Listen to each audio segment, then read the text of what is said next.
ระเยซูจะไม่ทรงฟังใครอธิษฐานซึ่งเป็นผู้ก่อการศึกสงครามแต่ว่าทรงปฏิเสธตรัสว่า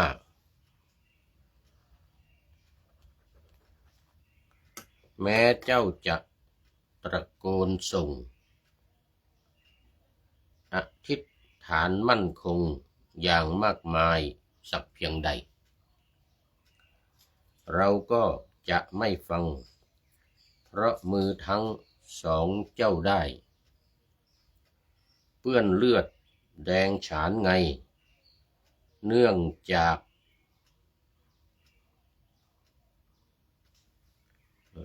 ทำการเข็นฆ่าราวี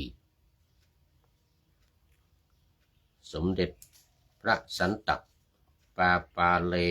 โอองค์ที่14ประทานดีเป็นของขวัญแลพระพรขอถวายความนอบน้อมแด่พระรัตนตรัยมีพระพุทธเจ้าเป็นต้นขอถวายความเคารพพระมหาเถระ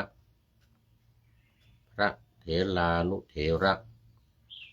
เจ้าคณะพระสังฆาธิการทั่วโลกมีพระเดชพระคุณพระธรรมเสนาบดีเจ้าคณะภาค7วัดพระธาตุดอยสุเทพเป็นต้นและขออำนวยพรแด่ท่านผู้ฟังท่านผู้ชมสาธุชนพุทธบริษัททั้งหลายวันนี้รายการพระไตรปิฎกลอยฟ้าก็ลอยมาจากวัดพระธาตุดอยสุเทพผ่านเฟซบุ๊กไลฟ์สวัยเทพบุญเหมือนเดิม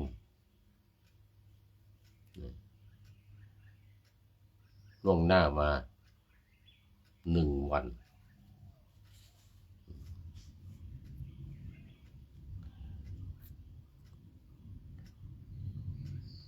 วันนี้ก็ขออนุโมทนาเจ้าภาพถวายภัตตาหารเพลและน้ำปานะแด่พระภิกษุและสามเณรผู้เข้าอบรมการฝึกหัดท่องสวดปาติโมกข์และสัมมนาพระธรรมและวินัยของคณะสงฆ์ภาค7รุ่นที่1/2569ตอนนี้ขอต้อนรับ FC ตัวจริงท่านสุริยันคำปาวันนี้เข้ามาแต่หัวรุ่งไก่ยังไม่ทันหูสุริโยไม่จับขอบฟ้าปะหน้าธรรมาสยังไม่เสร็จ เข้ามาแล้วนี่คือ FC ตัวจริงของเราจากวัดพระธาตุดอยสุเทพไม่รู้ว่าจะมีข่าวอะไรประชาสัมพันธ์เพิ่มเติมโน้นบอกมาได้เลยตอนนี้กำลังประชาสัมพันธ์เรื่องเจ้าภาพถวายภัตตาหารเพล 3,000 บาทน้ำปานะ 1,000 ในโครงการพระภิกษุปาติโมกข์ณวัดพระธาตุดอยสุเทพ2 เดือนตั้งแต่วันที่24 กุมภาพันธ์ไปจนถึง24 เมษายนสำหรับวันนี้ก็มีวันนี้วันที่2 เมษายนพระมหาสัตวัตร คัมภีรธรรมโมปรริยนธรรม7 ประโยควัดปันเซาอำเภอเมืองจังหวัดเชียงใหม่ซึ่งเป็นวัดที่ฟื้นฟูขึ้นมาใหม่ให้เป็นวัดที่มีพระจำพรรษาแต่ก่อนนั้นเป็นวัดร้างเป็นวัดร้างพระเดชพระคุณหลวงพ่อพระธรรมเสนาบดีเจ้าอาวาสวัดพระธาตุดอยสุเทพเรานี่แหละเจ้าคณะภาค 7เป็นผู้ไปฟื้นฟูบูรณะปฏิสังขรณ์แล้วก็ขออนุญาตให้เป็นวัดที่มีพระจำพรรษาเพิ่มเติมเข้ามาในอำเภอเมืองเชียงใหม่ตอนนี้135 วัดในอำเภอเมืองเชียงใหม่นี่นะแต่ก่อนหน้านั้นก็มีแค่120แต่ว่า110 กว่าก็พระเดชพระคุณหลวงพ่อเพิ่มเข้ามาอีกจำนวนมากจากวัดร้างเป็นวัดมีพระจำพรรษาก็ขอโมทนาขอบคุณท่านอาจารย์พระมหาสัตวัตรคัมภีรธรรมโมปรริยนธรรม7 ประโยควัดปันเซาอำเภอเมืองจังหวัดเชียงใหม่นี่แหละติดโรงพยาบาลสวนดอกนี่แหละตอนนี้ก็ยังมีอาคารหรือว่ารู้สึกว่าจะเป็นอาคารของหมอมาลาเรียหรือไงนะมาลาเรียอยู่1 หลังภายในวัดยังใช้ที่วัดอยู่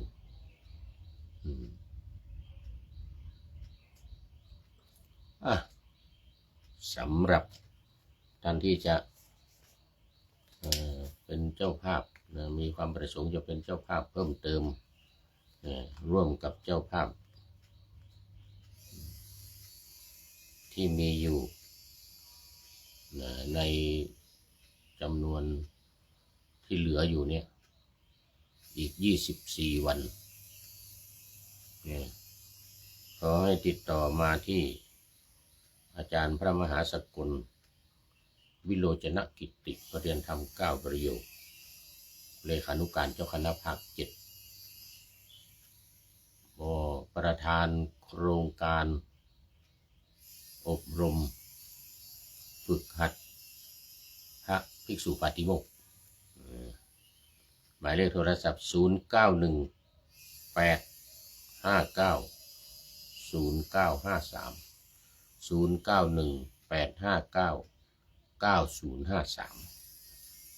และท่านอาจารย์พระมหากิตติพงศ์ปรริยนธรรม9 ประโยคเหมือนกันจากวัดพระธาตุศรีจอมทองหมายเลขโทรศัพท์0949101043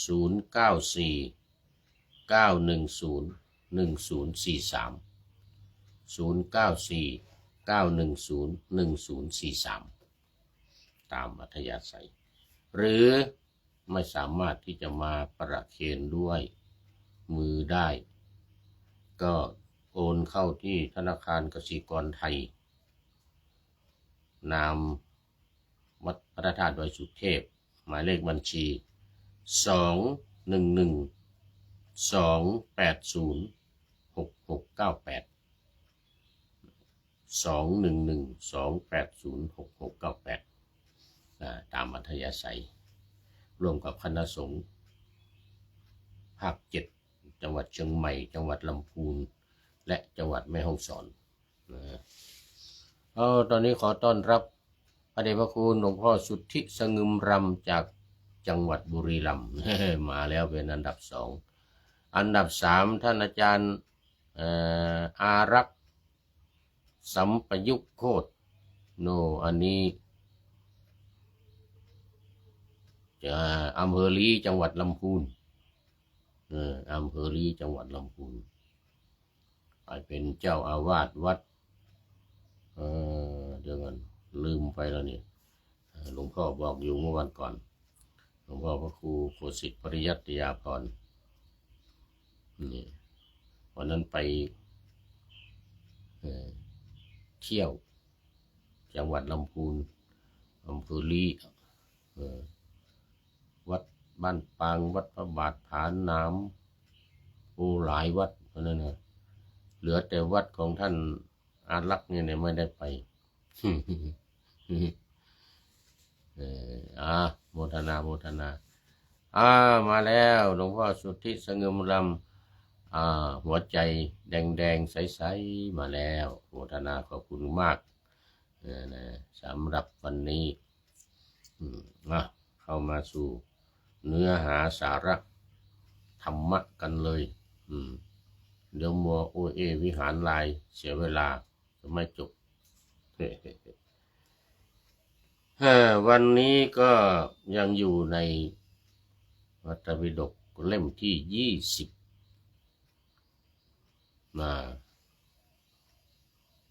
อังคุตรนิกายเหมือนเดิมซึ่งอังคุตรนิกายนี้มี4 เล่ม5 เล่ม20 ถึง 24 20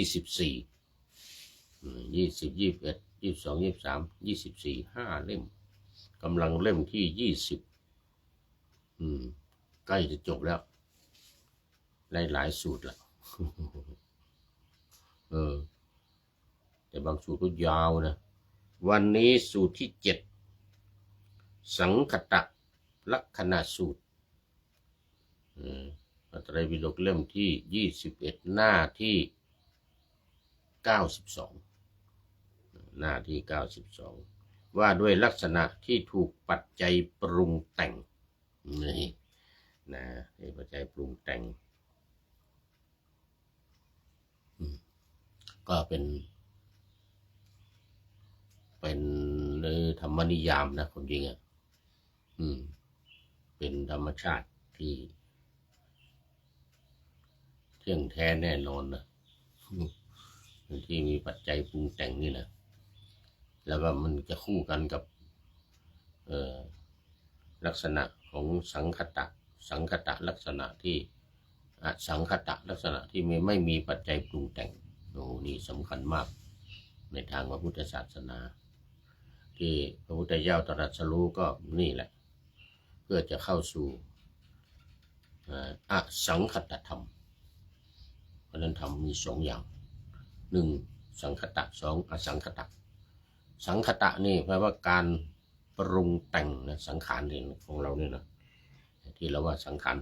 เนี่ยนะคือการปรุงแต่งถ้าอสังคตะก็ไม่ปรุงแต่งสังขารที่ไม่สามารถที่จะปรุงแต่งได้เป็นยังไงเราจะมาดูกันในวันนี้ทั้งสองสูตรที่7กับสูตรที่8ข้อที่47หน้าที่92นี่นะภิกษุทั้งหลายสังคตลักษณะแห่งสังคตธรรมหรือลักษณะที่ถูกปัจจัยปรุงแต่งแห่งธรรมที่ถูกปัจจัยปรุงแต่งนี่นะ3 ประการอันนี้มาดูว่าสิ่งที่ปัจจัยปรุงแต่งหรือปัจจัยไม่ปรุงแต่งเนี่ย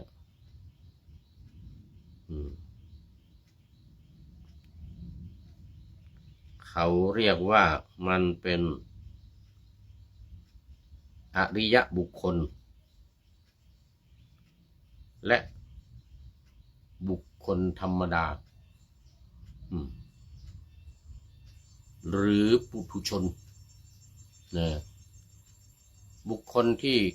เป็นปุถุชนนี่ก็คือยังมีกิเลสยังมีตัณหา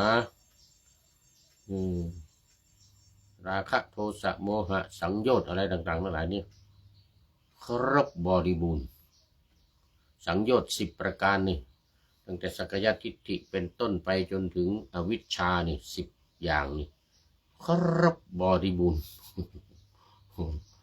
เรียกว่าเป็นปุถุชนคือคนที่ยังหนาแน่นไปด้วยกิเลสคำว่าปุถุแปลว่าหนาปุถุชนคือชนที่หนาแน่นไปด้วยกิเลสทั้งหลายราคะโทสะโมหะเต็มสังโยชน์ทั้ง10ประการเต็มนี่เรียกว่าปุถุชนแล้วก็2อริยชนหรืออริยบุคคลอริยบุคคลก็คือบุคคลที่มีกิเลสน้อยหรือไม่มีเลยได้แก่ผู้ที่บรรลุธรรมตั้งแต่โสดาบันขึ้นไป วันนี้ต้องขอไปหลวงพ่อท่านอารักษ์มันยังไม่ได้พักผ่อนยังไม่ได้นอนความจริงว่าจะพักผ่อนนอนอยู่เหมือนกันแต่เข้าไปนอนแล้วปรากฏว่ามันมีเรื่องสงครามบ้างเรื่องอะไรบ้างยิงกันปุ้งปุ้งปังปังอะไรเนี่ยนะมันก็เลยไม่หลับนี่มาปะหน้าธรรมาสนี่ปะหน้าธรรมาสวันนี้ เป็นข้อคิดท้ายรายการเดียวจะได้มาพูดคุยกันในท้ายรายการเป็นเรื่องที่เกิดขึ้นในโลกปัจจุบันที่ตะวันออกกลางแต่ว่ามันกระทบไปทั่วโลกเรื่องน้ำมันแล้วก็ของข้าวของอะไรก็แพงตามน้ำมันขึ้นไปหมดนี่ในเมืองไทยก็เดือดร้อนกันถือโอกาสน้ำมันตอนที่ยังไม่ได้ขึ้นราคายังตรึงราคาอยู่นั่นนะก็ตุนกันไว้รถรอคิวกันเป็นแถวๆไม่ขายน้ำมัน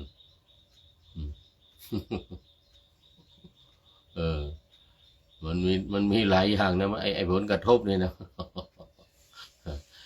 ไอ้ที่แอบแฝงอ้างอิง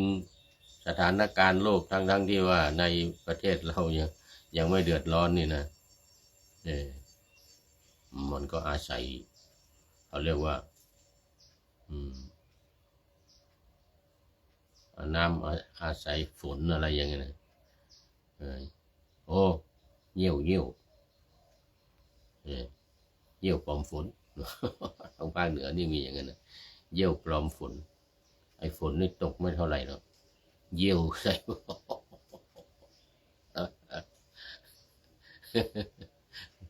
เยี่ยวปลอมฝนปนไปกับฝนนั่นนะฝนตกนิดเดียวเองไม่มากเยี่ยวใส่เป็นจำนวนมากมันคงเยี่ยวปลอมฝนนี่นะก็คือพวกที่ตุนน้ำมันไม่ยอมขายวันนั้นไปอำเภอลีนี่แหละที่อำเภอท่านอารักษ์นี่แหละไปวัดบ้านกลางวัดบ้านกลางวัดเดิมท่านพระครูโคสิตปริยัติยาภรณ์เจ้าคณะตำบลสุเทพของเรานี่แหละวัดป่าแดงมหาวิหารนี่นะก็ขากลับ20ปั๊มน้ำมันนะ19ปั๊มน้ำมันไม่มีไปหมดไม่มีน้ำมันมีอยู่ที่หนึ่งเขาเรียงคิวกันไอ้เราก็ต่อคิวรถประมาณ20 คันนะอย่างน้อย15 คันนะที่เราต่อคิวเข้าไปนะคันมาถึงคันที่เราไปถึงหมดพอดีว่าน้ำมันหมด โอ้แสบมากเลยคันอื่นๆยังไม่หมดคันข้างหน้าเราเนี่ยยังใส่เสร็จแล้วไป ทางโน้นยกมือมาแล้วทางเจ้าของปั๊มเนี่ยยกมือมาแล้วพอเหมือนกันนะทางนี้ก็บอกว่าหมดน้ำมันหมดคนเติมเนี่ยคนเติมน้ำมันลูกน้องเราก็ต้องทำตามเจ้านายนะก็ไม่รู้จะว่ายังไงหมดมีอยู่ที่หนึ่งที่ลำพูนบ้านห้องที่บ้านห้องนะแล้วก็จะไปเข้าแถวกับเขาเนี่ยมาได้ปั๊มสุดท้ายปั๊มที่20นับดูมานะนับมาตั้งแต่ต้นนู้นมานะปั๊มที่20นะเนี่ยแม่เหี่ยเนี่ยที่อำเภอเมืองเชียงใหม่แล้วเนี่ยปั๊มที่แม่เหี่ยนี่ได้ฮะได้ใส่เรียกว่าเจ้าของปั๊มน้ำมันใจดีหน่อยก็ได้ใส่น้ำมันโอ้ไม่งั้นจะไม่ถึงวัดเอานะล่อแร่นะ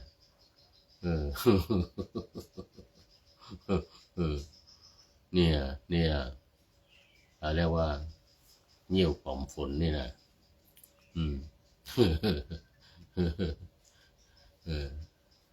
พอรัฐบาลประกาศปลดล็อกปุ๊บขึ้นราคามา6 บาทจาก2 บาทนี่นะจากราคา2 บาทเป็น6 บาทเนี่ยเปิดขายแล้วน้ำมันมีแล้วเมื่อวันก่อนจั่วหัวรายการไปวันหนึ่งละไปครั้งหนึ่งละน้ำมันไม่ขาดแคลนเรื่องน้ำมันไม่ขาดแคลนคือพอปลดล็อกปุ๊บรัฐบาลประกาศปลดล็อกปุ๊บเขาก็เปิดขายเลยเป็นน้ำมันเก่าตั้งแต่ก่อนที่เขาตึงราคาเนี่ยก่อนปลดล็อกในวันน่ะก่อนปลดล็อกเนี่ยก็เปิดขายกันสบายเลยจาก2 บาทได้เป็น6 บาทแล้วก็เห็นลงข่าวมาว่าได้กำไรวันเดียวเนี่ย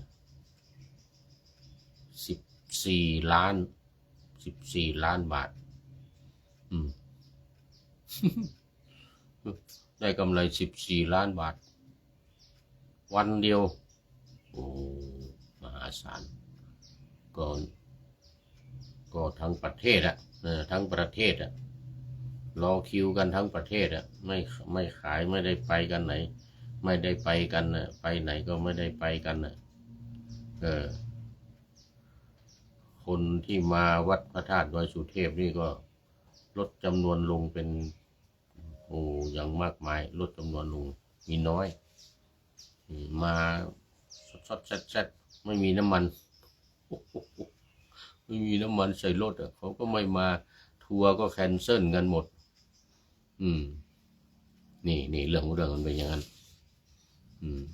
นะเอาว่ากันไปนะตามปัจจัยปรุงแต่งไม่ปรุงแต่งเนี่ยอันนี้มันเป็นปัจจัยปรุงแต่งมันเป็นเรื่องของปัจจัยปรุงแต่งมีเหตุมีปัจจัยมันก็ต่างจากปัจจัยไม่ปรุงแต่งนะเนี่ยธรรมดาเนี่ยไอ้เรื่องน้ำมันไอ้เรื่องการกักตุนน้ำมันไอ้เรื่องน้ำมันไม่มีนะปัจจัยที่ปรุงแต่งคืออะไรการกักตุนไม่ขายน้ำมันเป็นปัจจัยปรุงแต่งตอนนี้ขอต้อนรับอาจารย์กายนี่กลับมาเชียงใหม่แล้วนี่ยังไม่ได้เจอกันนี่ว่าจะไปเยี่ยมอยู่ที่วัดพระสิงห์นะวันก่อนเจอพระเดชพระคุณหลวงพ่อบอกว่าจะไปเดือนสิงหาหลวงพ่อจะไปเดือนสิงหานะอาจารย์กายจะไปด้วยหรือเปล่าไม่รู้เนี่ยจะกลับไปหรือเปล่าเนี่ยกลับมาถึงแล้วได้ข่าวเห็นตั้งแต่ตั้งแต่ก่อนขึ้นเครื่องที่โน่นแล้วที่อังกฤษแล้วผมก็อวยพรไปให้แล้วนะในเฟซอวยพรไปให้เฟซว่าเดินทางปลอดภัยเนอะไม่รู้อ่านหรือเปล่า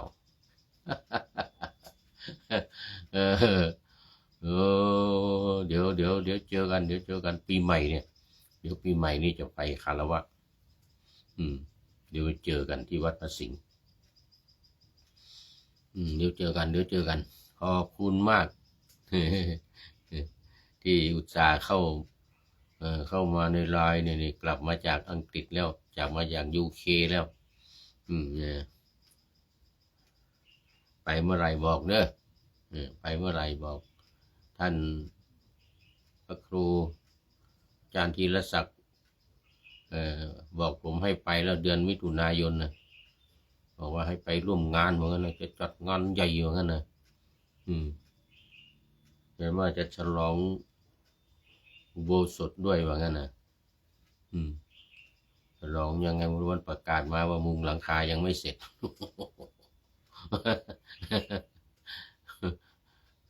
หลวงพ่อว่ายังไม่เสร็จว่างั้นหลวงพ่อว่ายังไม่เสร็จอันนั้นคือหลวงพ่อที่วัดป่าไผ่นู่นที่ดอยสะเก็ดไปปิดศพหลวงพ่อพระครูพุทธิธรรมลักษณ์ไปนั่งคุยกันกับหลวงพ่อฉันเพลอยู่ด้วยกันที่วัดป่าไผ่วันนั้นเดี๋ยวเนี่ยไปคารวะปีใหม่วัดพระสิงห์เดี๋ยวไปเจอกันเอาละขอบคุณมากมาว่าเรื่องปัจจัยปรุงแต่งต่อสังคตธรรม มัวไปพูดเรื่องปัจจัยน้ำมัน น้ำมันขาดแคลนคุยกับแฟนก็ต้องดับไฟเหมือนกันนะเห็นเพลงมันว่านะภิกษุทั้งหลายนี่นะสังคตลักษณะแห่งสังคตธรรมมี3ประการนี้คือสังคตะแห่งสังคตธรรม3ประการอะไรบ้าง1ความเกิดขึ้นปรากฏ2ความดับสลายปรากฏ3เมื่อตั้งอยู่ความแปรปรากฏนี่3อย่างมาในธรรมนิยามนะเกิดขึ้นตั้งอยู่ดับไปธรรมนิยามความแปรเนี่ยนะอัญญัตตะว่างั้นนะอัญญัตตะนี่คือความแปรในที่นี้หมายถึงความเปลี่ยนกลายไปจากลักษณะหรือภาวะเดิมได้แก่ชราเกิดมาแล้วก็ชราคือเปลี่ยนแปลงตั้งแต่เด็กเด็กในตอนเกิดมานี่ตีนเท่าฝาหอยท่านอาจารย์กายหานนรงค์อาจารย์หานนรงค์ตีนเท่าฝาหอย4-5 วันไม่ถึงเดือนใหญ่ขึ้นมาแล้วตีนใหญ่ขึ้นมาแล้วตอนแรกตีนเท่าฝาหอยนี่โตขึ้นอันนี้คือการแปรการเปลี่ยนแปลงการแปรไม่เหมือนเดิมนะก็คือการไม่เหมือนเดิมอันนี้ก็โตขึ้นอายุ20-30แก่อีกแล้ว30-40-50มานี่แก่เท่าชะแลแก่ชรายแล้วแปรผันจ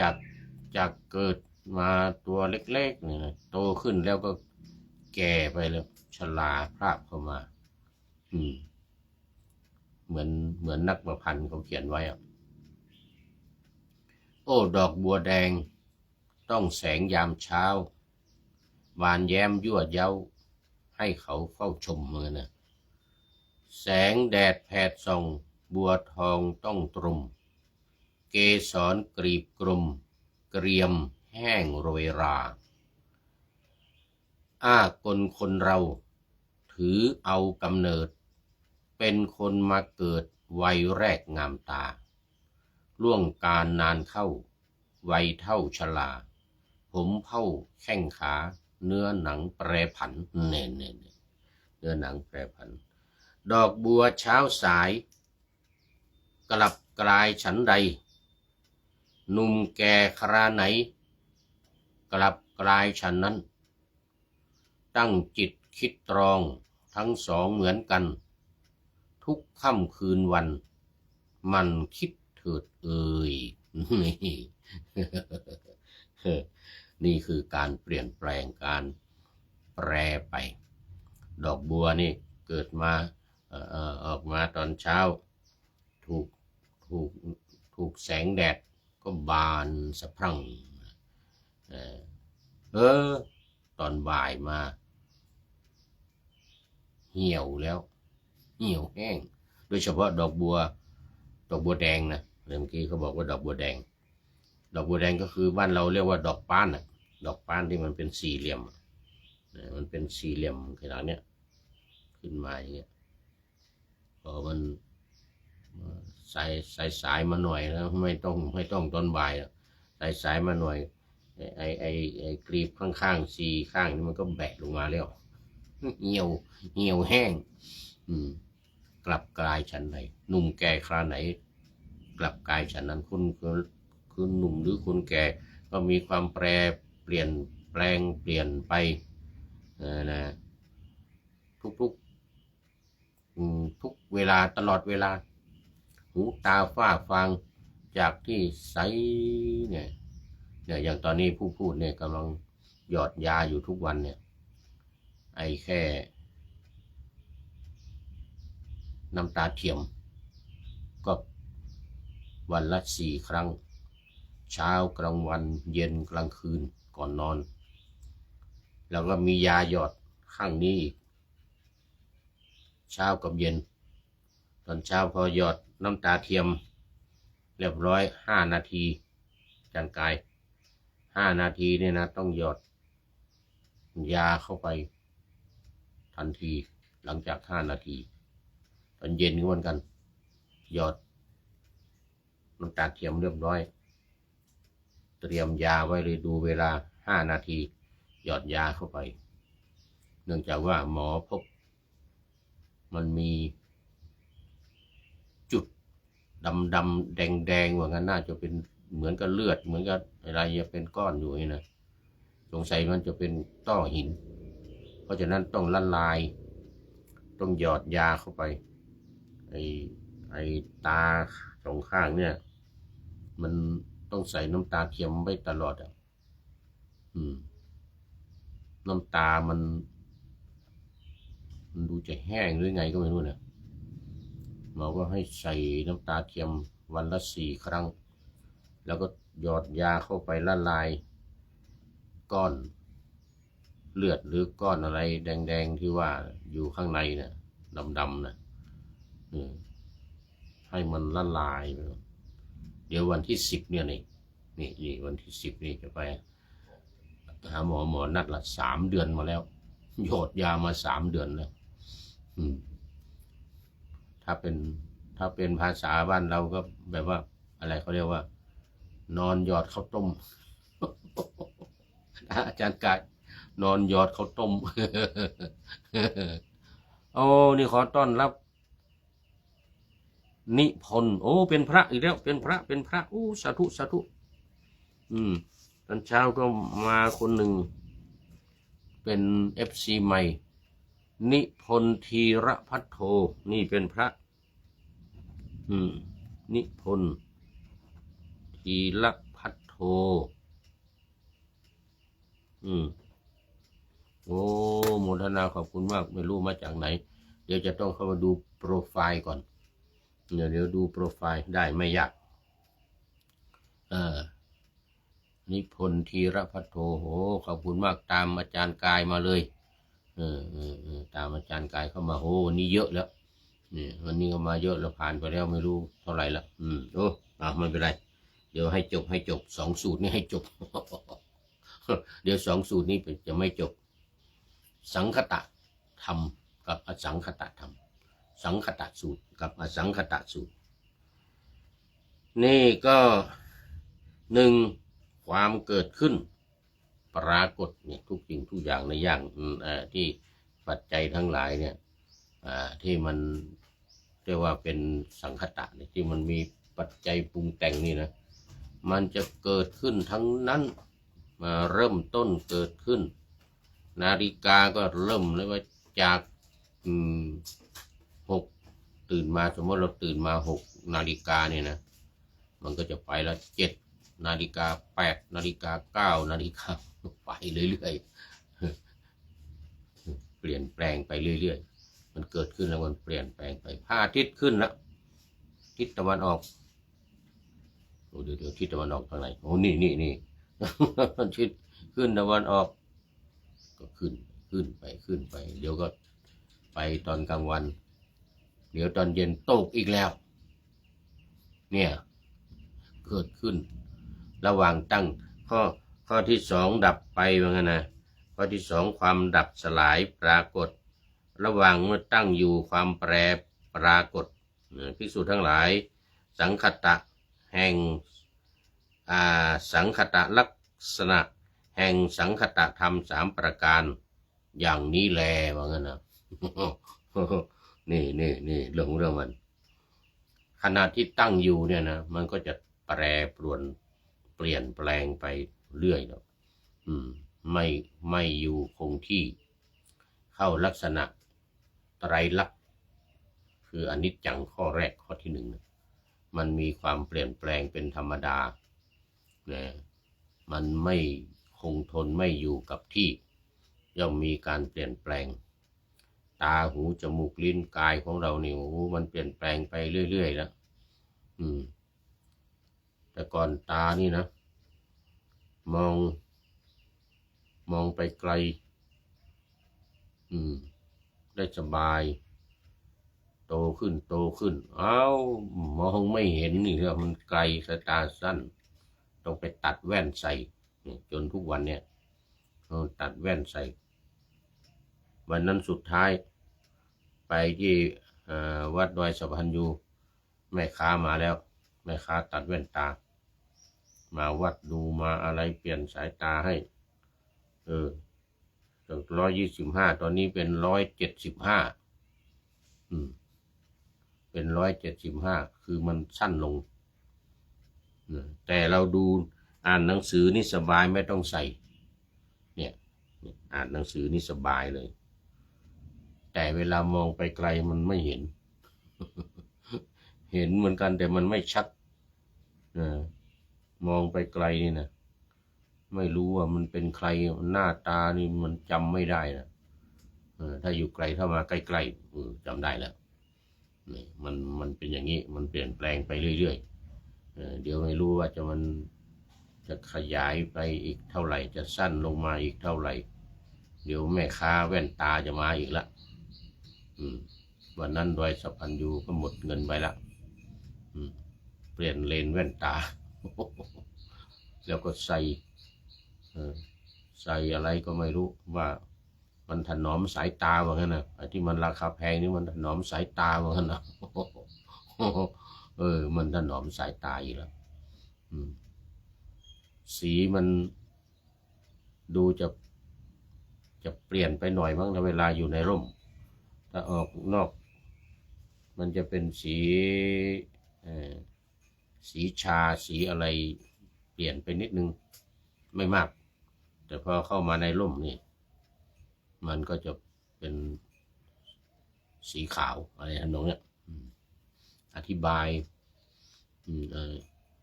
แม่ค้าแว่นตานี่นะโอ้พูดดีมากเราก็เสียเงินโอ้นั่นพูดดีเราก็เสียเงินเพราะไอ้นี่แหละเพราะไอลักษณะสังคตธรรมนี่แหละนี่เรื่องของเรื่องมันนะนี่เสร็จแล้วก็ดับนะเหมือนเขาว่ากันตามในงานสวดอันความตายชายนารีหนีไม่พ้นนะ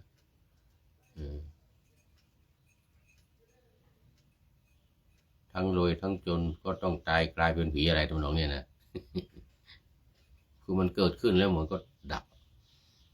ไม่ตั้งอยู่เสมอไป ไม่ตั้งอยู่ตลอดไปนี่เรื่องมันทั้งสามอย่างแล้วก็ระหว่างที่อยู่มีความเปลี่ยนแปลงไปเรื่อยอันนี้เป็นลักษณะที่มีปัจจัยปรุงแต่งเอาคราวนี้มาดูข้อสูตรที่สองสังคตลักษณะสูตรนี่จบสูตรที่7ต่อไปสูตรที่8อสังคตลักษณะสูตรว่าด้วยลักษณะที่ไม่ถูกปัจจัยปรุงแต่งนะมาดูข้อที่48ภิกษุทั้งหลายอสังคตลักษณะแห่งอสังคตธรรมนะคือลักษณะที่ไม่ถูกปัจจัยปรุงแต่งนี่นะแห่งธรรมที่ไม่ถูกปัจจัยปรุงแต่งเนี่ย3ประการนี้อสังคตลักษณะแห่งอสังคตธรรม3ประการอะไรบ้าง 1. ความเกิดขึ้นไม่ปรากฏ 2. ความดับสลายไม่ปรากฏ 3. เมื่อตั้งอยู่ความแปรไม่ปรากฏนี่มันเป็นอะไรมันคืออะไรมันเป็นอะไรมันคืออะไรปรากฏว่าสิ่งนี้มันคือพระนิพพานมันคือพระนิพพานท่านนิพนธ์นิพนธ์ตัวนี้เป็นลอลิง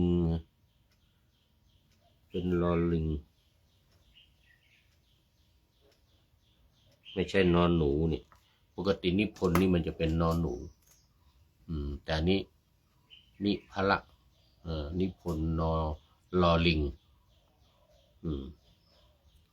เมื่อกี้ดูผิดไปนึกว่านิพนธ์ที่เป็นนอนหนูนิพนธ์แปลว่าการเขียนการแต่งการประพันธ์อะไรเนี่ยมีทอถุงการันด้วยแต่อันนี้ก็ลืมดูไปนี่เป็นพละพละนิพนธ์นี่ก็มีพละออกแล้วมีพละออกแล้วนั่นเป็นนิพนธ์ธีระพัทโทนะไม่ปรากฏสักอย่างเลยความดับสลายก็ไม่ปรากฏขณะที่ตั้งอยู่ก็ไม่ปรากฏนั่นคือนิพพานคือสิ่งที่ปัจจัยไม่ปรุงแต่งไม่มีสามารถไม่อะไรจะมาปรุงแต่งมันไม่ได้อันนิพพานเนี่ยนิลวานเนี่ยหรือมหาเนรปานเนี่ยนะที่ภาษาไทยภาษากำเมืองเขาว่านี่นะอันนี้มันคือ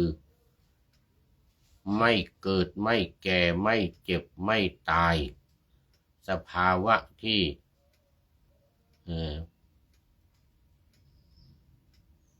ดับมันมีดับอยู่2อย่างนะ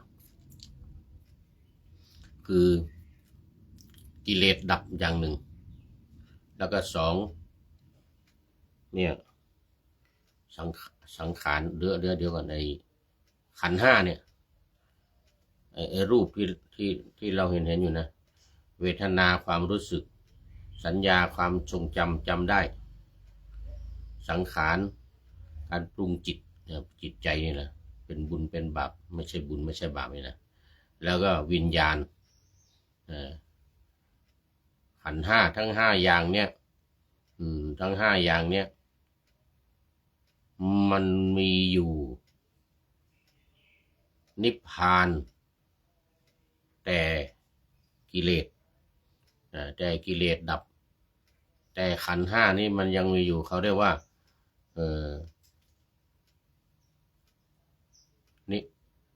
นิพพานที่มีขันธ์ยังเหลืออยู่อุปาทิเสสนิพพานแล้วก็อนุปาทิเสสนิพพานนิพพานนี้จะมี2อย่างอย่างนี้นะแต่ไอสิ่งที่มันไม่พอถึงนิพพานแล้วสิ่งที่มันไม่ปรากฏก็คือว่ามันจะไม่เกิดอีกเมื่อมันไม่เกิดก็จะไม่แก่ เมื่อไม่แก่ก็ไม่ตายไม่มีความดับอันนั้นเป็นลักษณะของนิพพานที่ว่านิพพานังปรมังสุขัง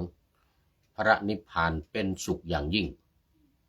อันนี้เป็นลักษณะของนิพพานนะที่แม้ขนาดว่าเป็นอุปาทิเสสนิพพานเนี่ยสิ่งที่จะไม่ปรากฏสิ่งที่จะไม่เกิดจะไม่ดับสลายไม่ตั้งอยู่นี่ก็คือเรื่องของจิตของใจที่ปราศจากกิเลสจะไม่มีการเปลี่ยนแปลงแล้วมีความโลภความโกรธความหลงหมดไปแล้วเนี่ยจะกลับมามีความโลภอีกมีความโกรธอีกหรือมีความลุ่มหลงมัวเมาอีกมีความโง่มีอวิชชาอีกเนี่ยไม่มีนี่เรียกว่ามันไม่เกิดแล้วกิเลสไม่เกิดความเปลี่ยนแปลงในเรื่องของกิเลสมันไม่เกิดแล้วมันเหลือแต่ไอ้สังขารเนี่ยมันยังเป็นไปอยู่มันจะปรินิพพานคือมันยังไม่ดับมันยังจะปรินิพพานอยู่แต่ในเรื่องของจิตใจในเรื่องของกิเลสที่หมดไปแล้วเนี่ยจะไม่มีแล้วจะไม่มีคืนมาอีกหรือแม้แต่ยังไม่ถึงอรหันต์นะยังไม่ถึงนิพพานก็ตามอย่างเป็นแค่โสดาบันอย่างเงี้ยเนี่ยเป็นแค่โสดาบันอย่างเงี้ยไอ้จิตที่ศีลที่บริสุทธิ์แล้วเนี่ยจะไม่ด่างดำไม่ด่างพร้อยไม่เสียหายอีกโดยเฉพาะศีลห้าของพระโสดาบันนี่นะพระโสดาบันนี่ศีลห้านี่จะไม่ด่างไม่พร้อยอีกไม่กลับมาไม่เปลี่ยนแปลงอีกไม่ฆ่าสัตว์แล้วพระโสดาบันจะฆ่าสัตว์อีกไม่มีอันนี้เขาเรียกว่ามันไม่เกิดแล้วไม่เกิดแล้วมันก็ไม่แก่ละตายก็ไม่มีเกิดแก่ตายก็ไม่มีเพราะมันไม่เกิดแล้วศีลห้าข้อที่สองไอ้ที่ว่าไม่ถือเอาไม่ขโมยไม่สิ่งของคนอื่นนี่นะพระโสดาบันจะกลับมาไปขโมยสิ่งของคนอื่นอีกนะไม่มีเด็ดขาดไม่มีนี่เรียกว่ามันไม่ปรากฏไม่ปรากฏความแก่ไม่ปรากฏความเจ็บไม่ปรากฏความตายไม่ปรากฏสิ่งที่เกิดดับไปแล้วก็จะคงทนไม่กลับมาอีกไม่มีเกิดขึ้นอีกนะยิ่งพระอนาคามีไปเนี่ยความโลภหรือโลภะราคะกับโทสะความโกรธเนี่ยไม่มีแล้วหมดถ้าพระอนาคามีเนี่ยโกรธอีกเนี่ยไม่ใช่แล้วไม่ใช่อนาคามีแล้วพระอนาคามียังมีราคะมีความใคร่อยู่นี่ไม่ใช่แล้วจะไม่กลับมาอีกเด็ดขาดจะไม่มีอีกเด็ดขาดไม่เกิดนี่เพราะกามราคะและปฏิฆะนี่หมดไปแล้วก็คือสองอย่างความราคะกับโทสะในบรรดากิเลสตัวใหญ่ที่บรรเบาบางลงแล้วหลังจากที่เป็นพระสกทาคามีนะมันเบาบางลงมีอยู่ทั้งสามอย่างนี่นะแต่มันเบาบางพอเป็นพระอนาคามีจะไม่กลับมาอีกเลยราคะนี้จะไม่กลับมาอีกโทสะจะไม่มีอีกโดยเด็ดขาดนี่เรียกว่ามันไม่ปรากฏสุดท้ายเป็นอรหันต์เป็นพระอรหันต์นี่รูปราคะอรูปราคะมานะอุทธัจจะและอวิชชาและอุทธัมภาคิยสังโยชน์ในเบื้องบนเนี่ยนะ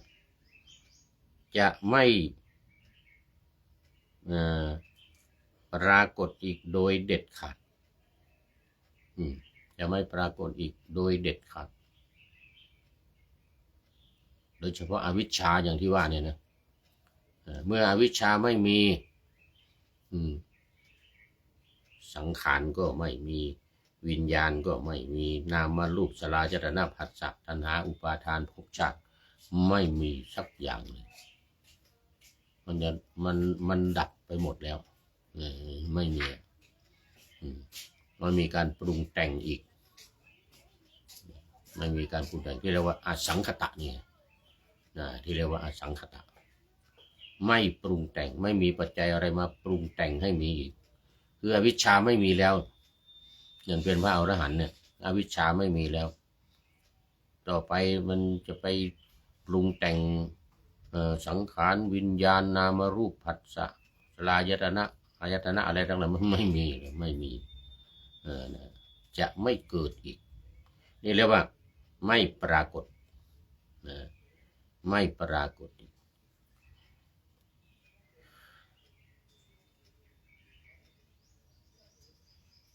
อันนี้คืออสังขตะอสังขตธรรมยิ่งปรินิพพานไปนะยิ่งปรินิพพานไปนะยิ่งสังขารนี่ดับไปนะหมดไม่มีอะไรเลยจะเกิดมาเป็นคนอีกก็ไม่เกิดจิตดวงวิญญาณเนี่ยมันไม่กลับมาปฏิสนธิในครรภ์ของมารดาอีกไม่มีมาเกิดอีกเหมือนกับคนที่ไปเคาะพระวังคีสะคนที่ตายไปแล้วไปเคาะหัวป๊อกรู้แล้วไปเกิดนั่นไปเกิดนี่เกิดนรกเนี่ยไปเกิดสวรรค์เนี่ยไปเกิดเทวดานะแต่พอไปเคาะกระโหลกพระอรหันต์ไม่รู้ไปเกิดที่ไหน เพราะว่าพระอรหันต์ไม่เกิดแล้วไงไม่ไปนรกไม่ไปสวรรค์ไม่ไปเกิดเป็นสัตว์เดรัจฉานไม่ไปเกิดเป็นมนุษย์มนุษย์อะไรมันไม่มีแล้วท่านวังคีสะพระวังคีสะตอนนั้นเป็นพราหมณ์เนี่ยเที่ยวหากินกับพราหมณ์หลายคนพากันหากินเดินไปถึงสาวัตถีโอ้ได้เงินจากคนที่เขาไปถามว่าพ่อไปเกิดไหนแม่ไปเกิดไหนเนี่ยเอาหัวกะโหลกมาเคาะดูรู้หมดไปถึงวัดเจตวันพระพุทธเจ้าเอากระดูกมาวางไว้ห้าอย่างเลยกระโหลกคนนี้คนไปเกิดเป็นมนุษย์อันนี้คนไปเกิดเป็นในนรกอันนี้คนไปเกิดในสวรรค์อันนี้คนไปเกิดเป็นเปรตเป็นอะไรก็ว่าไปเลยนะพระรามคุณว่าอันที่ห้ากระโหลกอันที่ห้าเอาวางไว้พระวังคีสะไปเคาะป๊อกไม่รู้ไปเกิดที่ไหนถามพระพุทธองค์ทรงทราบไหมพุทธองค์ทราบเหมือนกันรู้เหมือนกันลุงรู้ได้ยังไงก็มีมนต์นี่ขอสอนมนต์ให้หน่อยไม่ได้สอนได้แต่ว่าคนที่ไม่บวชเนี่ยสอนไม่ได้ท่านวังคีสะก็เลยต้องบวชเนี่ยบวชเสร็จแล้วพระพุทธเจ้าสอนกรรมฐานนี่32เนี่ยเกสาโลมานะขาตันนี่เนี่ยมนต์พระพุทธเจ้าสอนมนต์พิจารณาสังขารบรรลุเป็นพระอรหันต์ไม่ถามอีกเลยท่านวังคีสะเนี่ยนะตัวเองก็บรรลุพระอรหันต์พราหมณ์ที่มารอฟังอยู่นะรอให้วังคีสะเรียนมนต์จากพระพุทธเจ้านะมาถามเรียนมนต์เสร็จหรือยังบอกเรียนเสร็จแล้วเราบรรลุแล้วเราไม่กลับบ้านแล้วนะพากันไปเถอะบอกพวกพราหมณ์นะบอกพวกพราหมณ์ที่มาด้วยกันนั่นนะไปเถอะเราไม่กลับแล้วไม่ไปแล้วไม่ไปเคาะหัวใครอีกแล้วเหมือนกันตอนนี้เราบรรลุเป็นพระอรหันต์แล้วนี่แหละมันไม่เกิดอย่างนี้ตรงเรื่องมันนะเมื่อตั้งอยู่ก็ไม่มีการเปลี่ยนแปลงอะไรเมื่อดับสลายก็ความดับมันก็ไม่ปรากฏความเกิดขึ้นก็ไม่ปรากฏเวลาตั้งอยู่เนี่ยความแปรก็ไม่ปรากฏภิกษุทั้งหลายอสังขตะแห่งสัง อสังคตธรรม3ประการเป็นอย่างนี้แลว่างั้นนะสังคตทัศนสูตรที่8นี่ก็จบวันนี้2สูตรสังคตสูตรและอสังคตสูตร2อย่างท่านอาจารย์นิพนธ์ธีรพัทโทก็เป็นท่านสุดท้ายเข้ามาในรายการวันนี้ท่านอาจารย์กายด้วยอาจารย์กายอาจารย์หานรงค์โสภณธรรมโมวัดพระสิงห์UK ประเทศอังกฤษตอนนี้กลับมาเมืองไทยเดี๋ยวก็จะกลับไปอีกไปที่ UK อีก วันนี้หลายท่านที่เข้ามาแล้วผ่านไปแล้วก็ขอบคุณมีหลวงพ่อสุทธิสงึมรำเป็นต้นขอบคุณและโมทนาไว้นาทีนี้เป็นอย่างยิ่งเอามาดูข้อคิดท้ายรายการหน่อยวันนี้มีข้อคิดท้ายรายการนี้จากท็อปนิวให้ข้อมูลมาพระยาเทพก็ประพันธ์เป็นกาบเป็นบทกลอนบอกว่าพระเยซูจะไม่ทรงฟังใครอธิษฐานซึ่งเป็นผู้ก่อการศึกสงครามแต่ว่าทรงปฏิเสธตรัสว่าแม้เจ้าจะตระโกนส่งอธิษฐานมั่นคงอย่างมากมายสักเพียงใดเราก็จะไม่ฟังเพราะมือทั้ง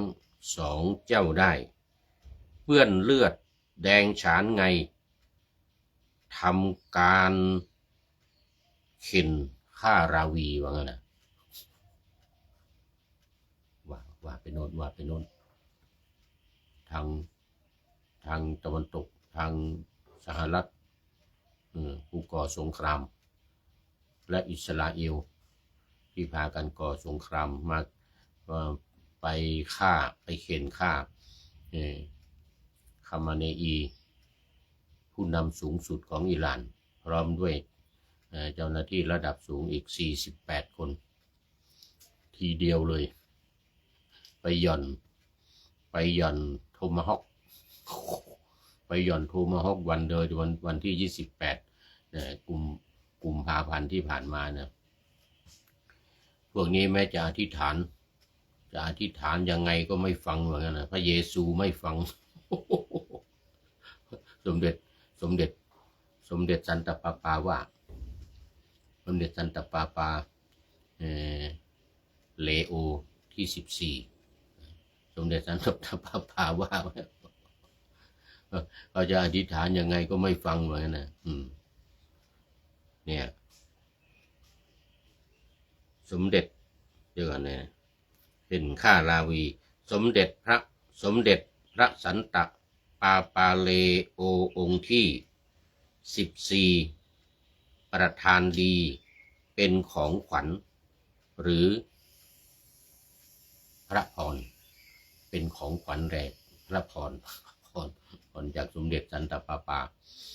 บอกว่าพระเยซูว่าพระเยซูตรัสว่าเราจะไม่ฟังคำอธิษฐานของพวกที่เป็นฆ่าศึกเป็นอะไรเป็นทำสงครามเนี่ยพวกทำสงครามเข็นฆ่าคนอื่นนี่จะตะโกนอธิษฐานยังไงเราก็ไม่ฟังเหมือนกันนะพระเยซูไม่ฟังเอาแล้ววันนี้ขอบคุณท็อปนิวเป็นอย่างมากที่ให้ข้อมูลมาเกี่ยวกับพระเยซูไม่ฟังคำอธิษฐานของพวกทำศึกสงครามวันนี้ก็ขอโมทนาเป็นอย่างยิ่งขอนำพระไตรปิฎกลอยฟ้าไปจากผู้ฟังทั้งหลายในโลกล่าวันต่อไปจะได้จรย้อนกลับมาสู่สถานีใหม่ให้ท่านฟังอย่าลืมเปิดวิทยุหรือเครื่องรับโทรศัพท์โมบายคอมพิวเตอร์ผัง YouTube เฟซเพจไลน์ให้ดัง เพื่อชมฟังรายการวันต่อไปขอทุกท่านมีความสุขทุกคืนวันนำธรรมะประกอบการงานทั้งหลายเช่นขยันทำงานทางวาจากายใจขวนขวายกิจการงานนานาบำเพ็ญสาธารณประโยชน์เว้นสิ่งที่มีโทษโหดเยี่ยงสาประกอบแต่กรรมดีมีราคาแสวงหาเงินทองครองใจคนเสียสละพลทรัพย์นับมากน้อยไม่ให้ล้านก็ให้ร้อยไม่ด้อยผลเอื้อคนรวยช่วยคนยากฝากคนจนให้ทุกคนเท่ากันมาตรฐานเดียวขอเจริญพร